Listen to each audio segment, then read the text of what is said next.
Howdy fellas, Frankie Day back again on YouTube. Merry Christmas everybody.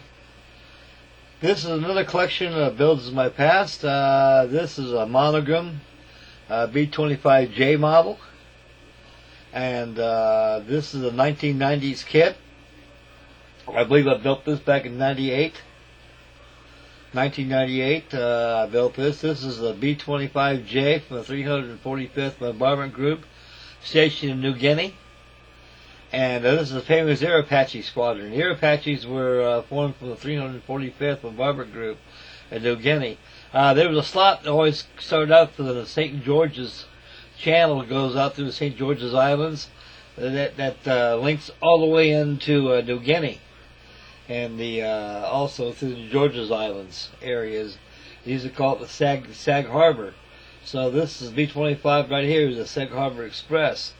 This airplane actually was used more or less as a strafing and bombing aircraft. It contained bouncing Betty bombs, parachute bombs, also 500-pound SAP blockbusters that carried. The B-25 Mitchell right here was a very famous airplane, as we all know, that portrayed in his first combat role in the bombing of Japan during the Doolittle raid. And a very significant airplane. It's a very beautiful airplane, a forgiving airplane, and a wonderful airplane. And there's still a lot out there flying today, fellas. A very wonderful machine indeed that she is. Okay, folks, this is the Monogram kit. Actually, this is a 1980 reissued kit. The B-25J came out in 1980 when the kit was first released. Earlier than that, I believe 1978, they made the B-25H model, which was a cannon nose version. The B-25, somewhat from aircraft to aircraft, they had different versions that they were fitted out throughout their war years, starting out from the B model, C, D, and the J model, and the H models. And the United States Navy regarded them as PBJs. And the United States Marine Corps, they regard as PBJs as well. On the other hand, the Army Air Corps regard them as Mitchells. And this B-25 here portrays the Air Apaches, 340th Bombardment Group out of New Guinea. And the kit is a wonderful kit to build. They're still out there in the market today, folks. They're very inexpensive. You can pick up a good B-25 for $30. Pretty much that's the going fee of it. And it's the same kit with different decals. And we'll zoom in a little bit and review the model as we turn the Lazy Susan around a little bit, folks. There's the front end portion of the B-25 right there. You can see the wingtips. I add some weathering to it as they're subject to. This is the Sag Harbor Express. This is the famous bat emblem that they use on the bombardier trans piece. And it took me about 4 months to build this Mitchell. And the decal was a very hard decal to put on there, fellas. So I exercise and caution applying this decal. You use a lot of solution underneath it so you can shift it around. And make sure that your airplane is glossed over first before applying your matte finish, your clear matte. Okay, as we waltz around with the Lazy Susan right here, you can see the weathering done on it. The airplane was painted traditional olive drab with neutral gray undersides, and subject to tropical weather that was done in the South Pacific. A lot of the immersion from salt water and salt air has done a total in the olive drab. As you can see, it's toning the olive drab down a little bit.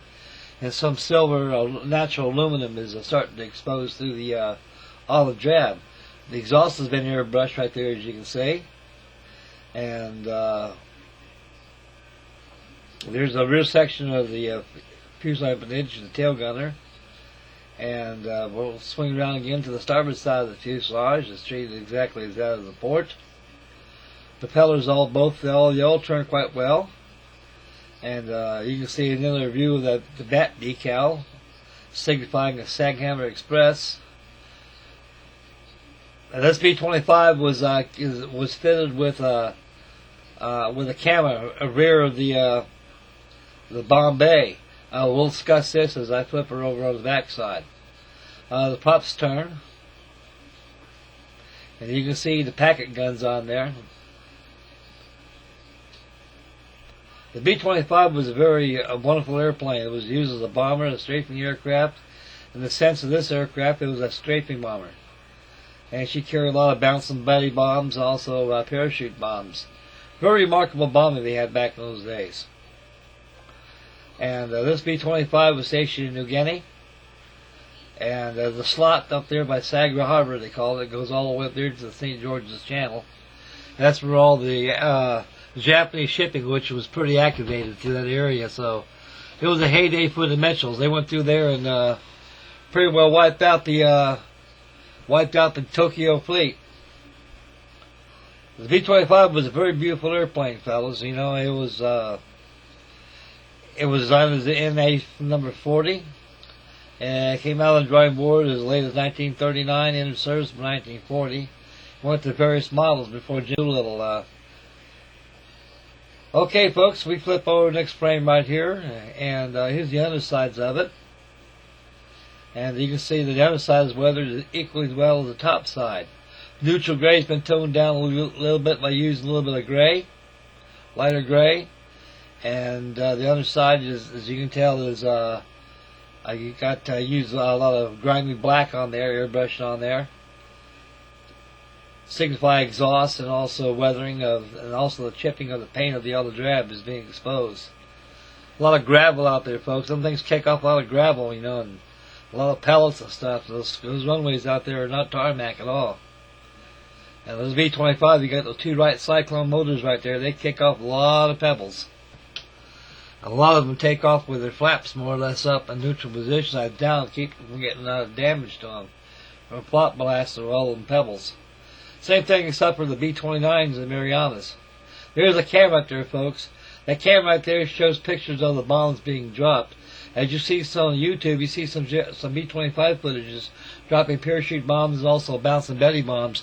You can see the camera actions of it dropping bombs from the low-level attacks. That's the camera right there. It takes all those pictures. There's the Bombay right there. The Bombay doors are actually were naturally aluminum, and the interior of the Bombay is all chromate green. And you can see the nose landing gear. When the landing gear retracts, fellas, you got a hydraulic system that operates the rear landing gear doors. As the landing gear retracts back in the nacelles, the rear landing gear doors open up automatically to catch the back wheels. The same thing with the nose gear. B-25 had a weird retraction system.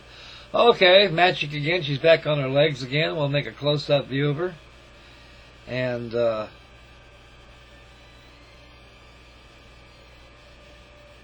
finish up the video while we're here. And so anybody who's got the Monogram kit of this B-25, you'll find that it's a very beautiful kit to build. And the fit of parts are still no bad fit issues at all. Well, there's St. Nick right there. Wish you a Merry Christmas, a thumbs up, and we'll zoom back in and finish up the video. And we out of here. Okay, guys, as you gander at the last pictures of the B-25 right here, I'd like to thank everybody for tuning in and may God bless. I wish everybody out there had a very, very safe and wonderful, happy, joyous Merry Christmas and a Happy New Year. And let's hope the good Lord in heaven of our Lord 2014 that we be able to mankind be able to solve their sour issues so we can make a better world for everybody to live into. And a lot more happy modeling coming up. So stay tuned for two colossal back-to-back group builds starting the first of the year. Also, we got the Clint, the Mad Modeler. He's starting out a snap kit group build. So I might get into that, Clint. So I think I'll probably join in. And there's a couple of snap tight kits I can probably get a hold of. I'll join in with you. And Clint's got his build going on. We got Russell Goslin with the D-Day build, a lot going on there. And we got Jake Cutler. He's got an aircraft build going on, a lot going on there too. And I'd like to thank everybody for tuning in once more again, and a very merry and joyous Christmas. And stay tuned for a Merry Christmas waffle. And the Shackleton update will probably be posted probably by